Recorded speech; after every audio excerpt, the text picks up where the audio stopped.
Jänkujuis talvises metsalaagris.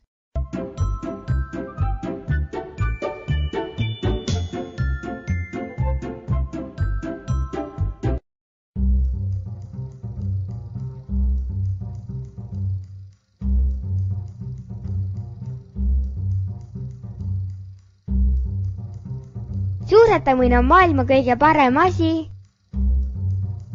Vau! Jee! Jah, aga pärast tuleb jälle üles ronida.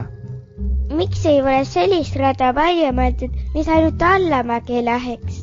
Aga kuidas sa siis mäest üles ronimist õpiksid? Milleks mulle seda vaja on? Ikka on vaja, see teeb ju tugevaks. Ma ei jõua enam. No, Jass, võta ennast kokku. Ai!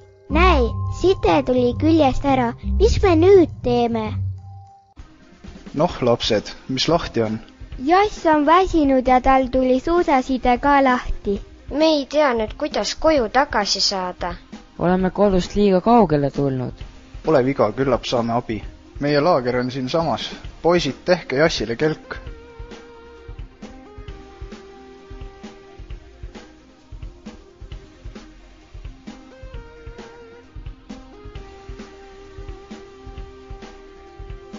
Aga kes teie olete? Kas sportlased? Ei, meie oleme kaitseväelased ehk sõdurid. Mina olen seersant Männik ja need on ajateenijad. Me harjutame talvist metsaelu. Sõdurid peavad kõike oskama.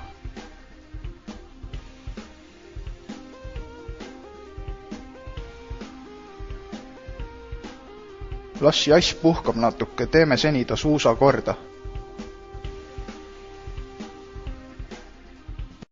Oi, kui mõnus ja soe siin on.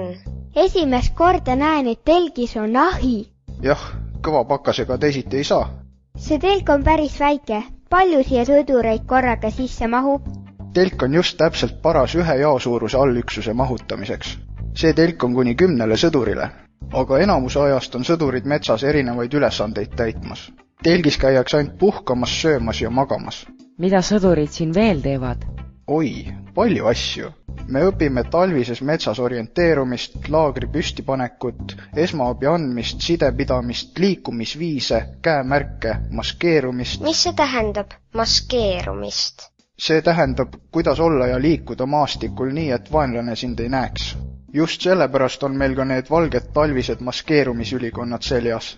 Kas teil metsas harjutades külm ei hakka? Ei hakka. Metsas tegutsemiseks tuleb õigesti riietuda. Enese soojas hoidmiseks on vaja kasutada mitmekihilist riietust. Sõduritel on olemas kogu metsaeluks vajalik varustus. Ei ole halba ilma, on vaid kehv varustus, aga meie sõduritel on hea varustus. Kas te püssi kalasete? Laskeharjutused on ka, kuid kõige tähtsam on siiski külma käes hakkama saamist õppida. Kuidas ennast ise külma eest kaitsta, kuidas oma relva hoida, kuidas õigel ajal märgata, et pakane hakkab põsenukke näpistama ja nii edasi. Tegelikult õpime siin palju sellist, mida läheb igaühel talvel metsas liikudes vaja. Väga põnev, kas me võime ka seda õppida? Oota natuke, kasvad suuremaks, küll siis õpidki. Mul on nüüd palju parem olla. Lähme siis õue tagasi, soojas pole pikalt konutada tarvis. Härra seersant, Jassi suusk on parandatud. Tubli! Nii, lapsed, nüüd saate koju tagasi sõita. Meie aga jätkame oma õppuseid. Tulge ja näitan teile, kust kohast kõige otsem tee läheb. Aitäh, härra seersant.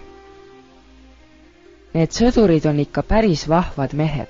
Ma mõtlesin seda sama.